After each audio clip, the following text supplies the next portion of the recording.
Magandang araw mga kaibigan. Pag-usapan natin ngayon ang matinding reaksyon o response ng Chinese government doon sa pahayag ng AFP Chief of Staff tungkol sa Taiwan issue. Okay, basahin ko. Ito, post ni Teo Moreno. Sabi niya, because the Philippines is busy with other things, but they can't even solve the country's own problem. Nakisawsaw sa problema sa Taiwan, China eh. Okay, sabi ni General Browner noong April 1, do not, doon sa mga sundalo ng Northern Luzon Command, na ang area nila is, yun na nga, Northern Luzon, hanggang Batanes. Malapit na, boundary with Taiwan. Sabi niya, do not be content with securing just the northern hemisphere up to Mavulis Island.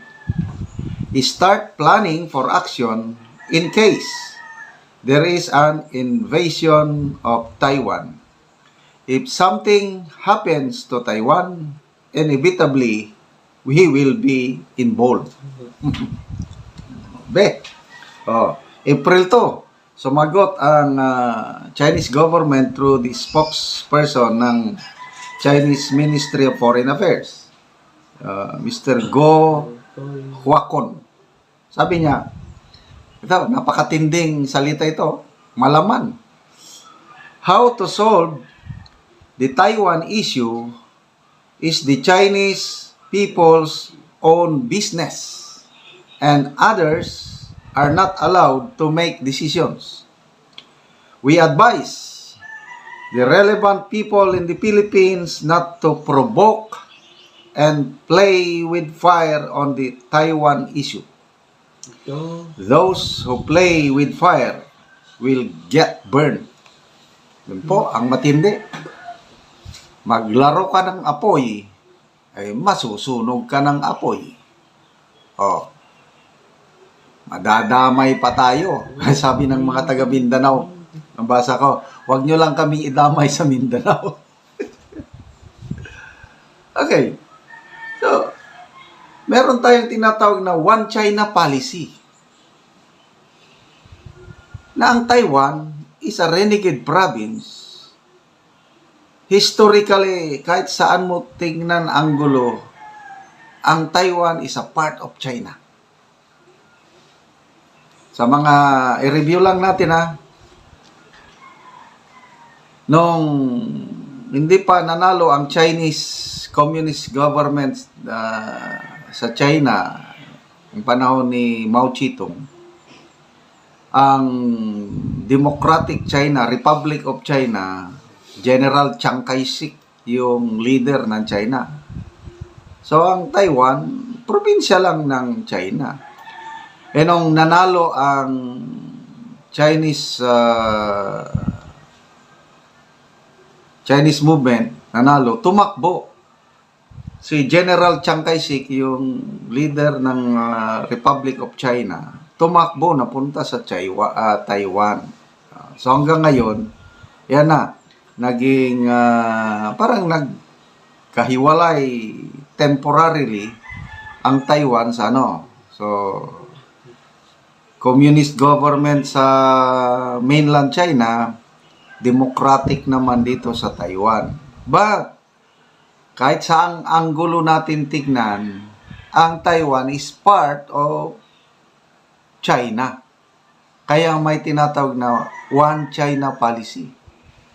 Ang ating gobyerno, kinikilala natin yung One China policy. So, dito sa statement ng Chinese Foreign Ministry spokesperson, I agree.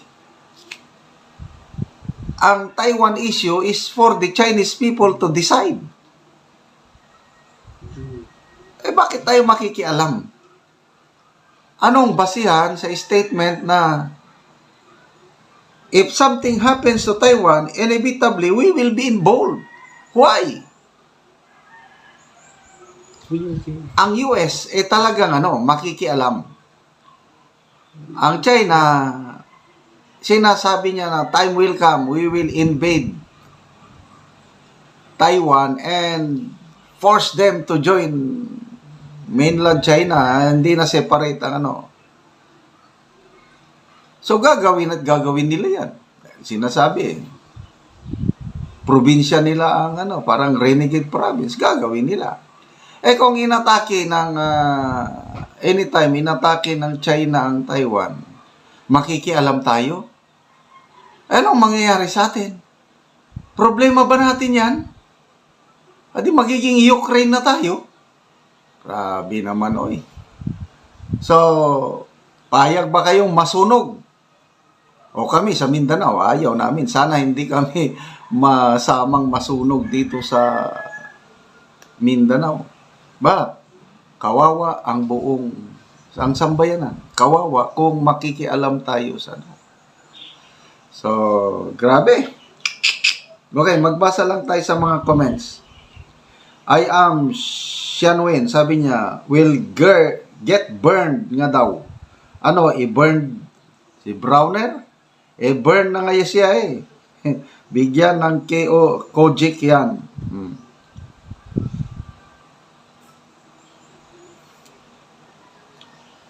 Joey Cayetano San Pascual, akala mo may ibubuga.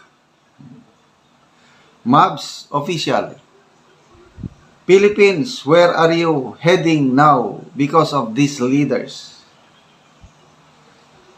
Joms Rivera, China will not bite into US trap.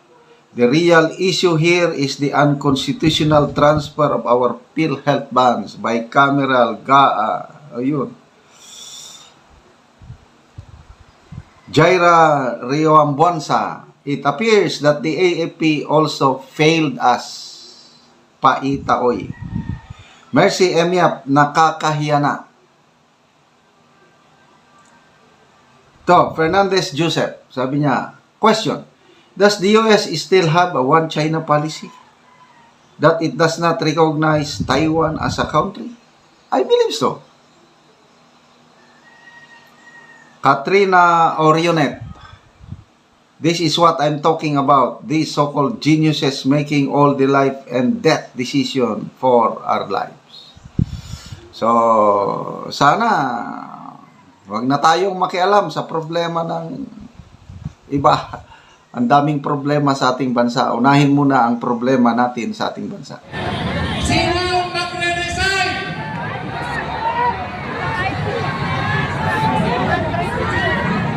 O ito para malinaw.